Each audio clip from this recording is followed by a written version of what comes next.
Okay, so today we have huge news. Actually, this news is about 2 days old, but I've been struggling to try to get some videos out. But anyways, we have huge news, and this is actually massive news. So the UK PlayStation magazine, which is kind of the official PlayStation magazine, has announced that Gran Turismo 7 could be a PlayStation 5 launch title. Gran Turismo 7 could be released later this year when the PlayStation 5 console arrives. This is absolutely massive news because it's like what I've been saying. When there's huge interest with a new console coming out, you better be releasing a game. And guess what they're doing? They're releasing a game. And that console and that game is going to be released around Christmas. So good luck trying to buy it. I better be getting it. I am going to be putting pre-orders as soon as this stuff is announced. I'm going to be trying different stores because I want to bring you the best content available. Or at least I try. I try my best. I hope that you're enjoying my videos, especially when Bugs is in the videos. But we've been hearing that rumors of the Gran Turismo 7 will launch alongside with the PlayStation 5, and these rumors have been around for about a year or more. And now, with that first trailer that was very early on with the PlayStation 5 games, I personally really thought, after seeing that it would be an early launch title. And you never know. I remember when Gran Turismo 3 was out, that it was actually bundled in with the PlayStation 2. And I know this because, well, that was the PlayStation I got. So wouldn't it be kind of cool if they had like a special red or Gran Turismo version of the PlayStation with the Gran Turismo cars and stuff like that on the actual shell of the console? That would be kind of cool. I really like that. I would definitely be looking to buy that one if I could get my hands on it. But just imagine if you could get that PlayStation 5 and get Gran Turismo 7 right at the launch.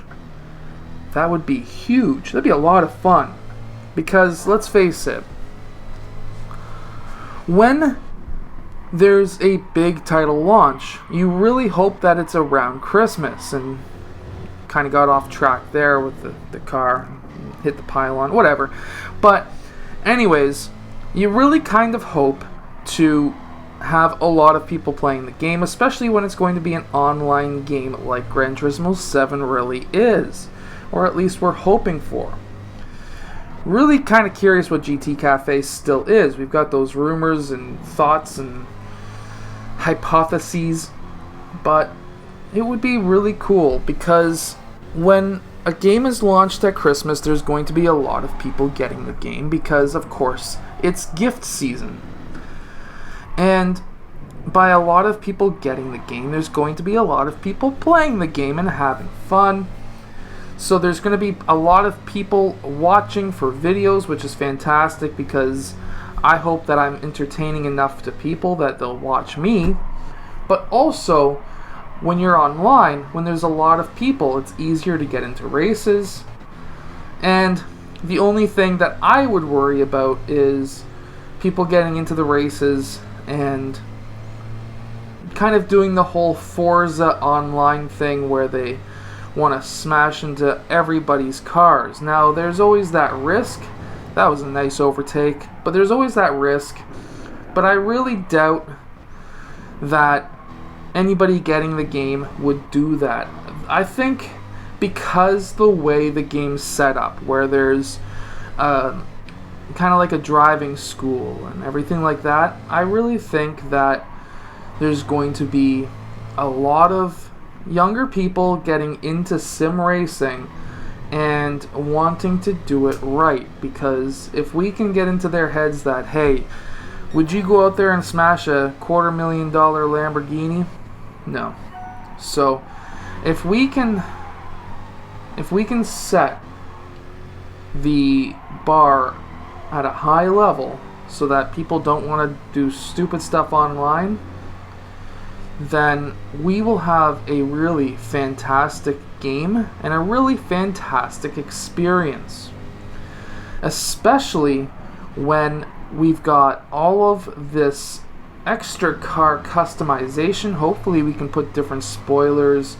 I'm not too worried about different body kits, but different rims, different paint jobs. I hope that you're still able to do the custom graphics, because that's a lot of fun. I can put my YouTube logos and YouTube names, my 3 YouTube channels, Football Coach Allen, Basketball Coach Allen, and Coach Allen Gaming. Put those all on the cars, like if it's a sponsored race car, that would be really cool. And yeah, I'm just really excited about this game. And there is a lot of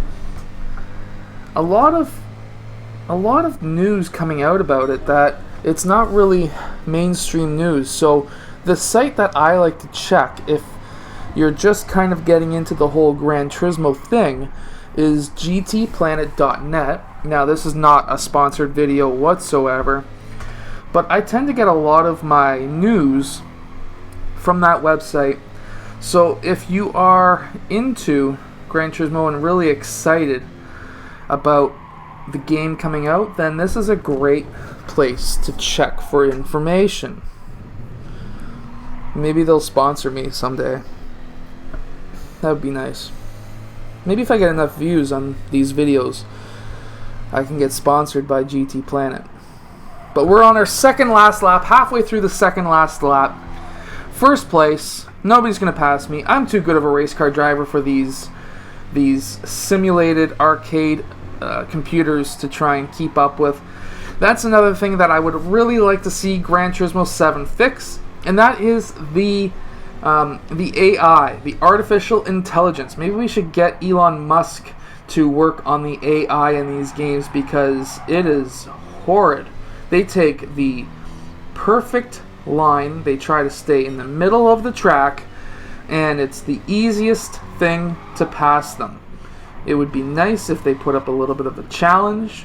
Maybe if they learned your driving habits and driving skills, that they could make it competitive for everybody, sort of like how Madden used to do it. So back in the day, I don't know if Madden football still does this, but back when the last couple of years I played Madden religiously, was they had a system where if you were past, it knew what you were doing. So if you tended to pass the ball towards the right side of the field, and that you curled the quarterback out and you passed to the right side of the field, whether it be to the tight end or the wide receiver, it knew. And you could actually see in the settings what the computer and what the game seen what you were doing, and it told you what your tactics were, and it would start defending you on what your tactics were, and it would start playing offense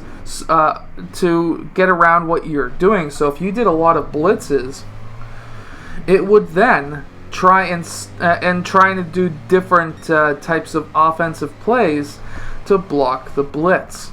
Now, the one thing that I always used to do in Madden was to pull the center back the center back out of formation and put him on the right side of the line, and have him curl around the offensive line, and have him tackle the quarterback, and he'd be getting 8 to 10 sacks a game. But and the computer just could not figure out what the hell's going on. It was hilarious. But that's what I used to do. So if you still play old Madden or new Madden, that's a good tactic for you to use. And this is our last lap. We're almost done. This is my favorite part of the track, as long as I don't hit a wall. But these are my thoughts on Gran Turismo and some of the news that came out, which is absolutely massive. I cannot wait for this game. I absolutely love Gran Turismo. Gran Turismo was one of my favorite, games of my childhood. I got enough time built up that going off the track there doesn't mean anything. And, of course, that's the end of the race. That's the end of the video. I hope that you have enjoyed today's video. If you have, hit that like button and subscribe. I will see you guys again next time. Peace.